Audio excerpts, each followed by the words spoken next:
Hello, Cubs fans, and welcome to a brand new edition of Cubs on Tap. I am Mr. Ron Luce. I am joined tonight by the cheese man himself, Mr. Joey Ricotta, and my boy, the juice man himself. We're talking about a 9-0 Cubs winner. How fucking cool and tough is that on a Monday night? But gentlemen, before we get into Cubs talk, how are you two beauties doing on this fine Monday evening? Great, Ron. Great. 9-0 victory. Always cool and tough. Juice predicted, he's like, hey, let's see, a 21-0, 20-0, one of those big breakout games against the Pirates. Started off on a good note at home against the Buccos. Big time first inning.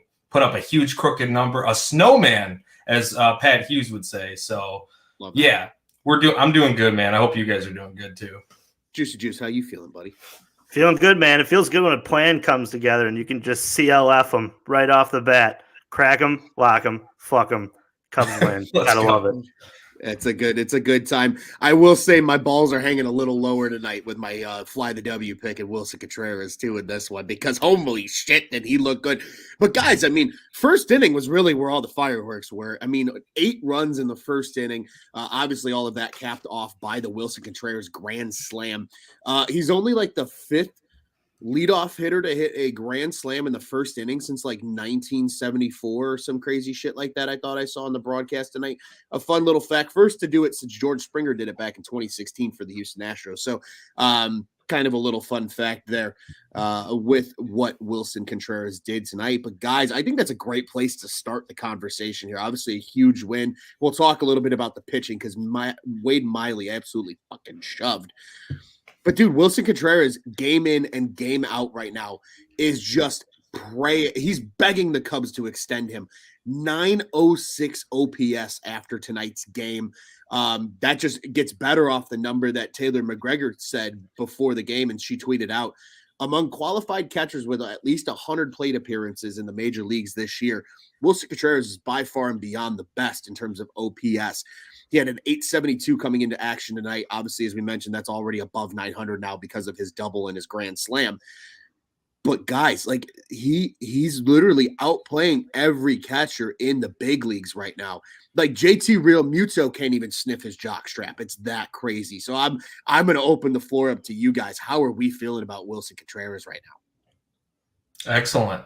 There's no other way to feel. I mean, his 100th bomb tonight of his career, which made him super emotional. Obviously, you saw it when they panned the camera over to the dugout, and he was real emotional. Ian Happ giving him the hug in the dugout. Incredible stuff. Honestly, there's no other way to put it. He just missed a home run his first at-bat, and like you said, how rare is it for a leadoff guy to get the grand slam there?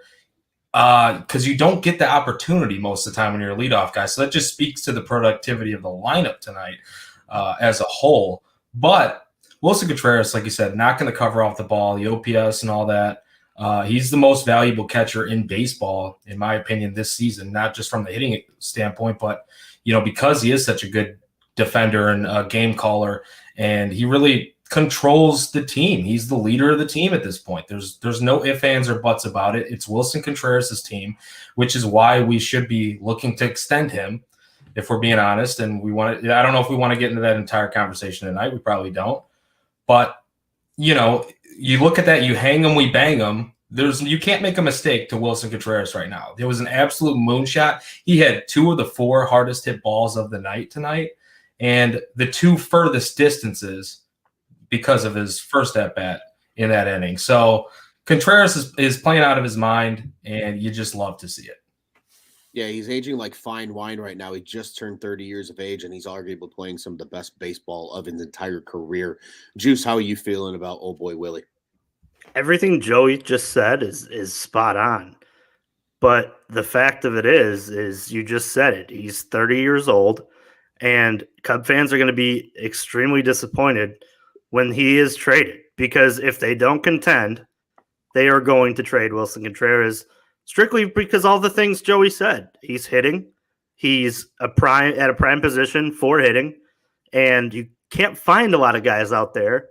And if the Cubs are truly that interested in bringing back Wilson Contreras in terms of a DH, because let's be honest, there's going to be time down the road where he doesn't age at the point where he can play catcher every day, and he's going to have to be a DH. So if that's the case, you're probably better off letting him hit the market and let the market decide it and then matching it, if that's the case of what you want to do. Because if the Cubs come to him with a number that is lower, that is probably more in the market like they did with Bryant and Rizzo and Baez. Well, Baez ended up having a little bit over, but if it, like the Bryant and the Rizzo deal, I think it's just going to upset Wilson in a lot of ways. But if he gets that news from a different team that, hey, this is your market, you're probably more likely to bring him back. I just think that like all his extension and him being a Cub for, the foreseeable future all depends on them competing. And if we've seen what we've seen over the course of, a little under 40 games, or are we at 40 games, whatever. But a little under. With that said, like this doesn't look like a team that is legitimately going to contend for a playoff spot if things don't start to go better. If this trend continues, they're going to be a middling team that probably drafts close to the same place that they drafted last year. So with that said, it comes down to the conversation we had on the last show, or maybe it was the show before talking about Willie. When does Jed Hoyer think they can contend? Because if it's not within the next 2 years, none of this matters. And you're going to have to let him, hit the market for nothing or trade him, which, like we said, Jed Hoyer's just not going to let happen. So I love it, and I'm going to enjoy the hell out of it. But in the back of my mind, I have this enjoy it now because we won't be seeing it for much longer feeling in my gut, because that's kind of what the front office has given us in the last few years. Yeah, no, and that's an incredible point, right? Like it is such a double-edged sword right now, I think, as Cubs fans, where we are excited that Wilson is hitting well, and we are excited that, he looks like he wants to still be here and be a Chicago Cub, but at the same time, you have those doubts in the back of your head of even if he's gonna be here beyond the trade deadline this season. And right now, that's banging on the door of what, 2.5 months away right now. I mean, it's gonna be here quickly. Like we were just talking as a trio here about going to a game in the middle of July. To put that into context, if we end up going to that game, we're 2 weeks out from the trade deadline at that point. So like it's gonna come quickly, and it's really just one of those things where let's enjoy it right now. And just like Cody says here in the comments, hey buddy, how are you? Guys, it's just nice to win one. Said it all week. Yeah, and the Cubs are now winners of 3 straight. They won the last 2 against the Diamondbacks to take that series off to a good start here against the Pirates. And everybody was hitting tonight. Andrelton Simmons starting in his making his first start for the Cubs at shortstop tonight. He got a hit and an RBI. Ian Happ was hitting the ball around the yard. Yan Gomes with a 3-hit game today. That's cool and tough. Like this team they just hit tonight, and it was really, really refreshing to see. But guys, on the other side of it, Wade Miley looked really fucking good tonight. 7 innings of shutout ball. The official numbers here, I'll get it for you. Only 1 hit, no walks, and 6 Ks for Wade Miley. Just his second start of the season. Mind you, this guy did not have a spring training. He was hurt. He came out and he kind of struggled in his first game as a Cub in start number 1 that we saw this past week. But holy shit, if we're going to get this out of Wade Miley, now all of a sudden the rotation looks different because Marcus Stroman was hitting his groove before hitting the IL. Kyle Hendricks looks to be hitting. We joked the warm weather Kyle Hendricks, but weather's getting warmer in Chicago. We're going to see a lot more of that. Steele looked good, setting a career high in Ks against the Diamondbacks. Now all of a sudden, like it's this starting rotation has legs. Yes, do they have that number 1 superstar, elite starter? Probably not right now. Stroh's probably the closest thing they have to that. But they have a lot of really high quality pitchers that if these guys can start consistently going 6 and 7 innings like Miley did tonight, man, all of a sudden you're at least in the conversation of being in games. But that's a big broad scale in terms of the pitcher conversation. But I want to hear from each of you guys just about Wade Miley's performance tonight. Juice, I want to hear from you first. Just, man, he looked fucking good, and he was efficient too. That man works fast. I'll be the first to start the petition for Wade Miley and all other pitchers pitching at the same pace that he does, because tonight was so fun to watch strictly because it didn't take forever, right? He got on the mound. They weren't overthinking. They attacked hitters. He worked himself inside the zone, outside the zone, kept hitters uncomfortable. I think he threw 63% of his pitches for strikes tonight, something around that number.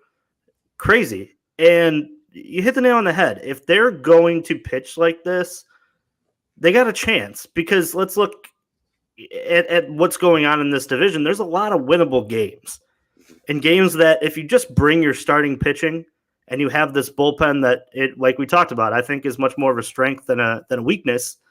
I think it's interesting to see, where these guys could be, given the fact that if all these guys come back healthy and are able to put in, 6 and 7 inning starts that we've seen, over the course of 7 games. It's been really fun to do. And the manager even said tonight in his presser after the game that this is sustainable. So he believes, from what he's seen behind the curtain, that this rotation can withstand this success. They can continue to do this on a night in and night out. And that's how the Cubs have to win. They have to play small ball. You got to hit the ball around the yard. You got to play good defense, and you have to pitch well. That's the recipe for success for them. Early leads, good starting pitching performances from guys like Wade and Stroman and Kyle. If you're getting that from those 3 at the top, you have a chance to win 60% of your ball games.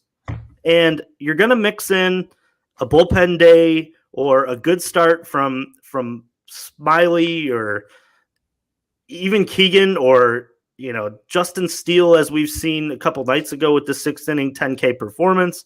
So as you start to go through, what games you can win in a season, if you're getting that success from the top 3 guys and you're getting that performance, they have a chance to make some noise.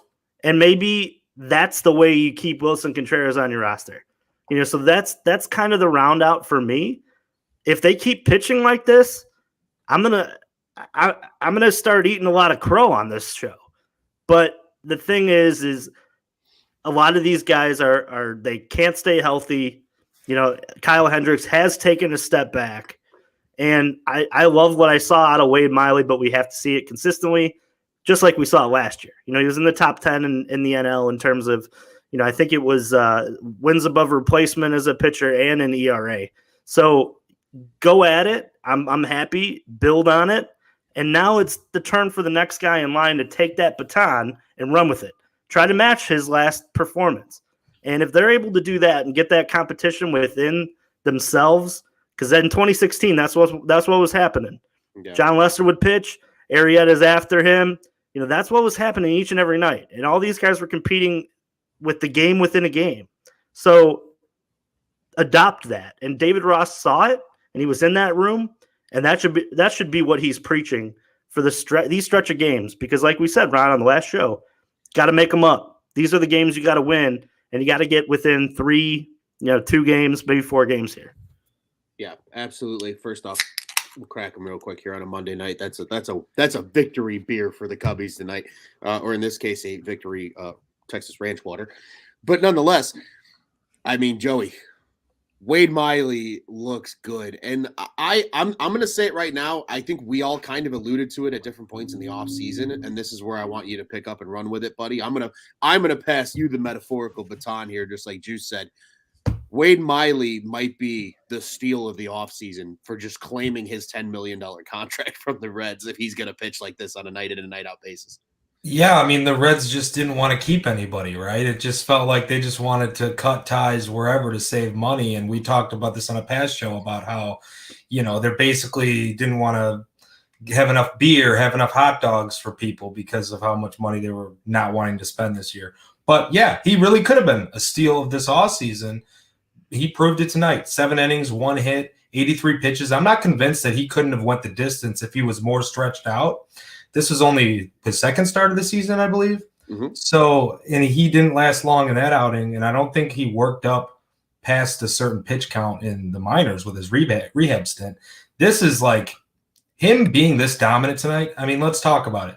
6 Ks. He had 12 whiffs. He was getting whiffs on his changeup, whiffs on the slider.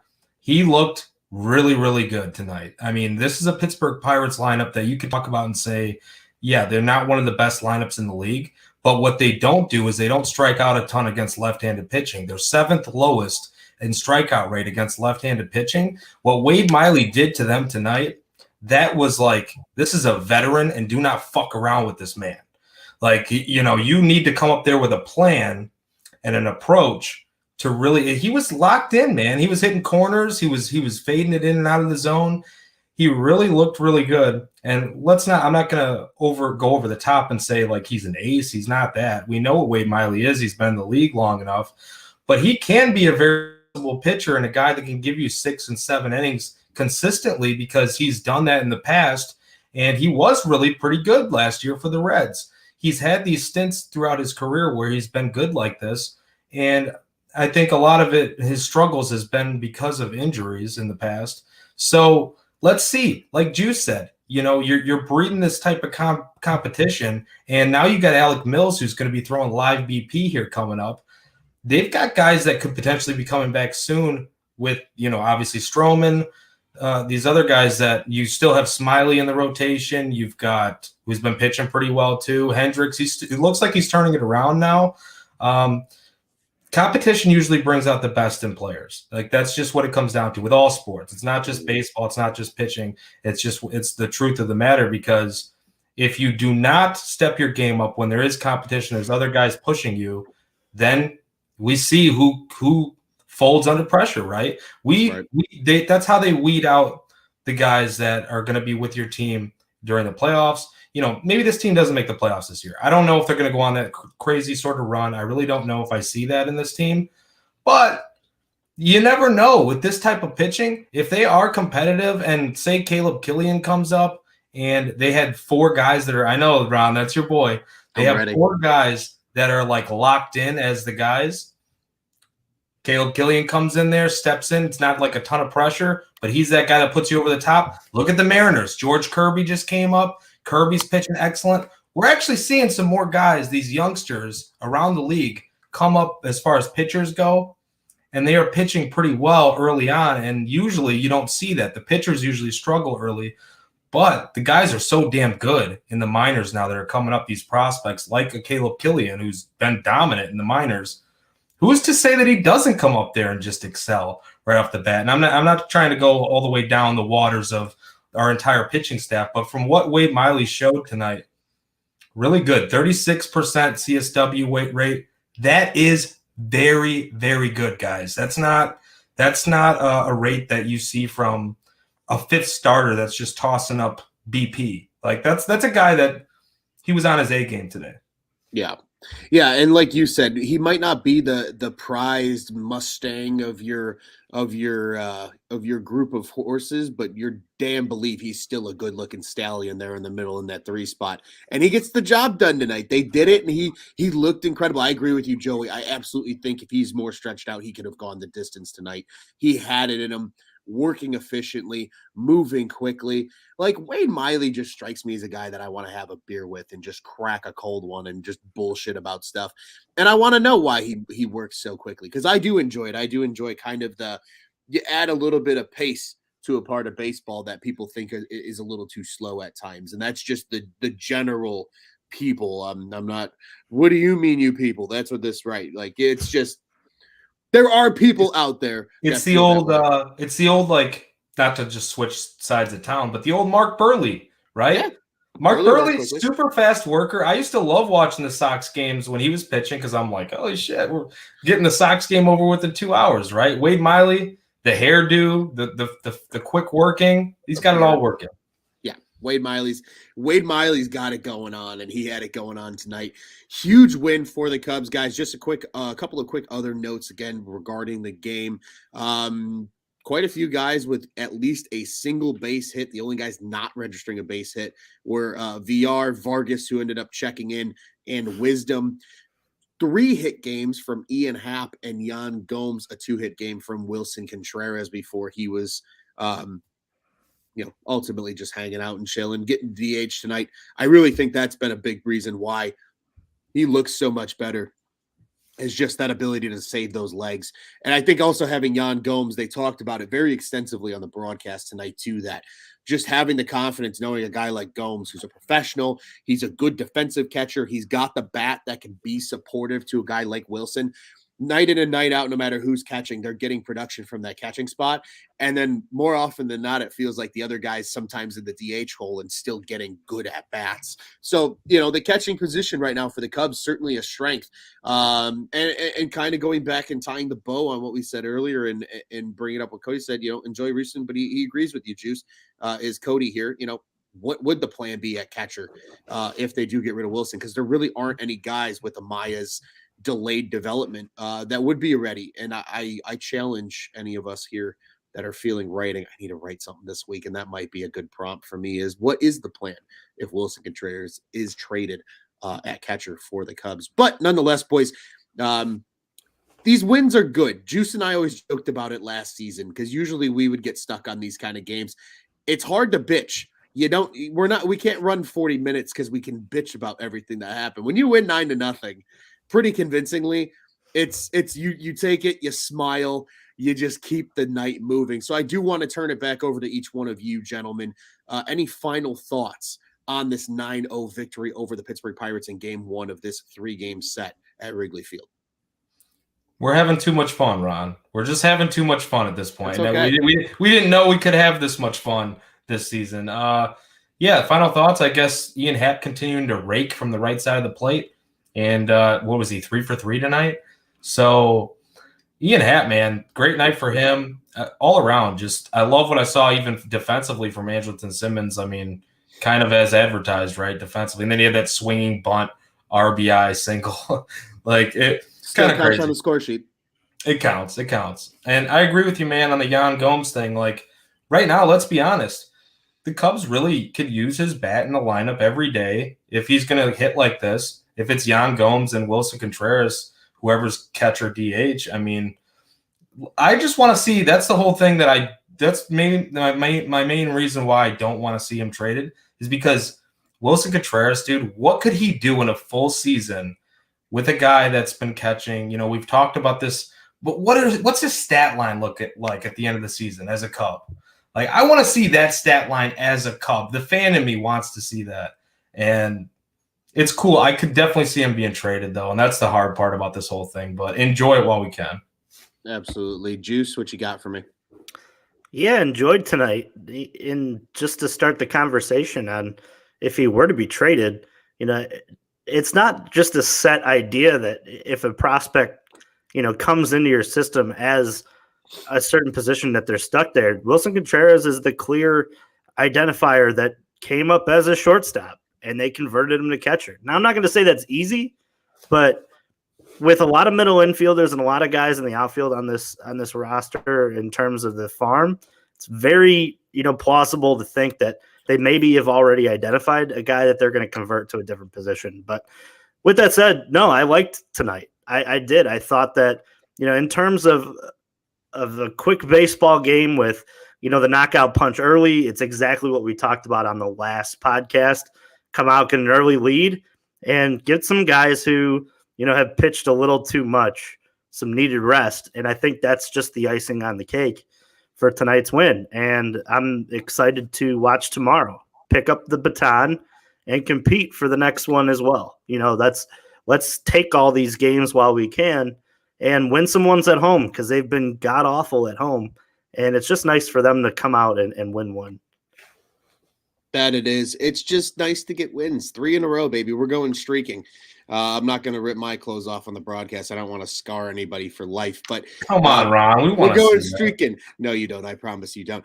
But we're going streaking, boys. 3 wins in a row for the Cubbies. A win tomorrow, and you already win the series. That looks really good with the Diamondbacks knocking down the door Thursday through Sunday at Wrigley Field as a part of the 7-game homestand. So good start to a 7-game homestand. They came out guns a-blazing, whatever acronyms and metaphors and similes you want to use.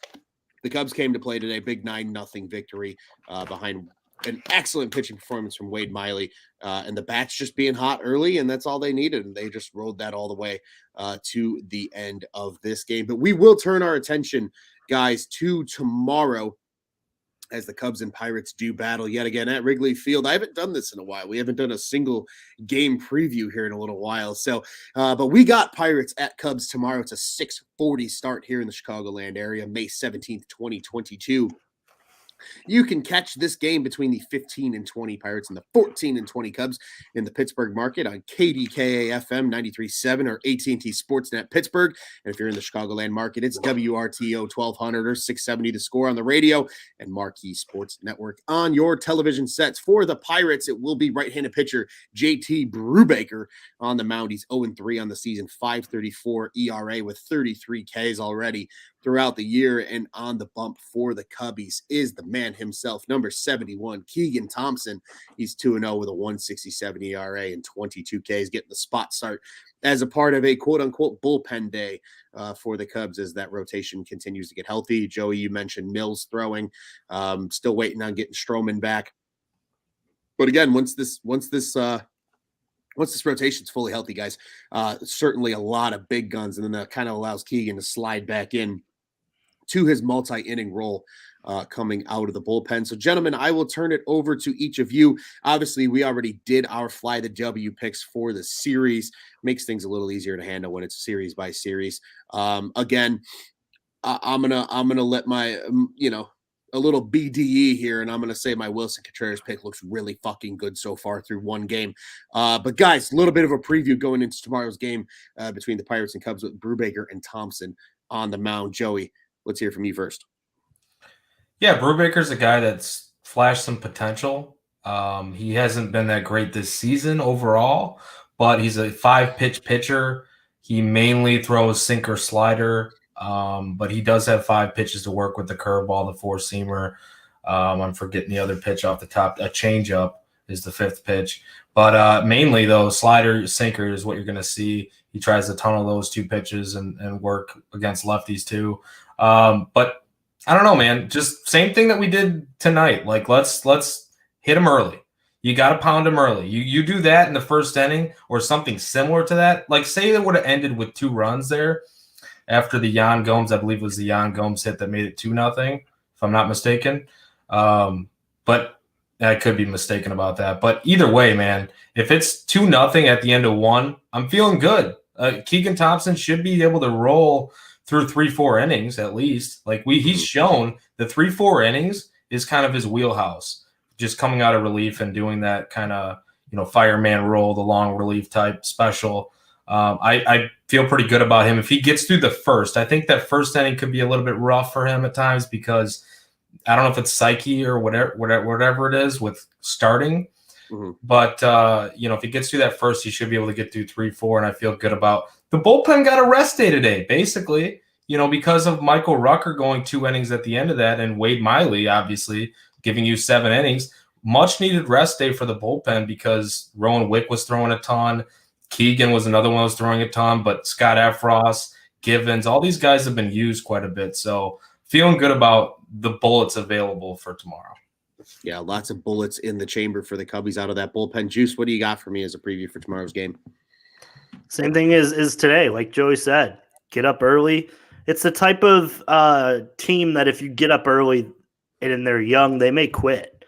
I thought a lot of the at-bats today were very, very rushed against Miley as well from the Pittsburgh side of it. I think a lot of it because they were down 8-0, 9-0 early.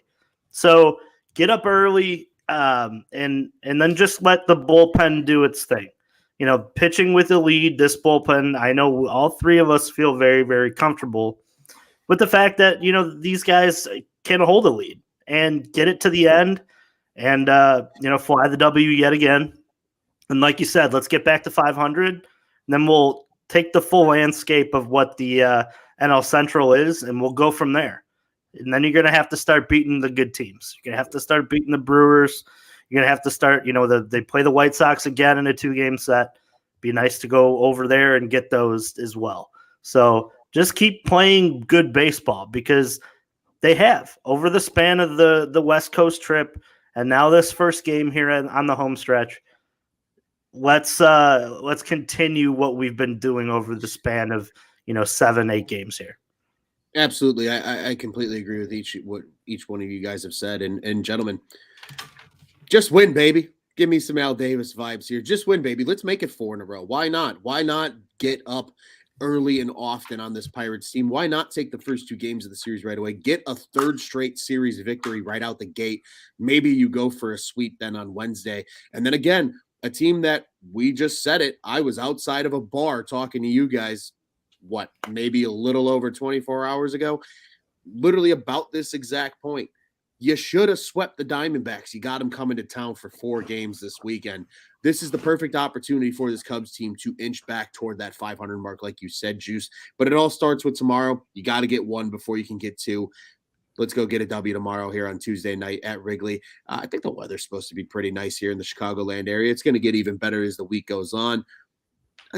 Dubs at Wrigley Field in the summertime are just cool and fucking tough. So let's start there and get the job done tomorrow with a victory over the lowly Pittsburgh Pirates that everybody is even questioning if they're a real franchise or not. Gentlemen, before we get out of here, I do want to remind everybody Cubs on Tap is the official Cubs podcast of the On Tap Sports Network. You can check out all of our great work over at ontapsportsnet.com and at ontapsportsnet on social media. You can follow our pod-specific account here at Cubs on Tap. We are at Cubbies on Tap, Cubbies. That's Twitter and Instagram. I am at Loose on Tap. Juice is at Juice on Tap. Joey is at Joey Knows Nothing. It ends in IN. That stands for win, baby. You can find all of us on the Bluebird app there. Be also sure to follow along with all the other great sports that we cover, Bears, Bulls, Blackhawks, and yes, Cubs fans. We all have friends that like the Southsiders, our boys over at Sox on Tap. They should be live as well right about now, recapping a White Sox winner. They do a great job covering the boys on the South Side too.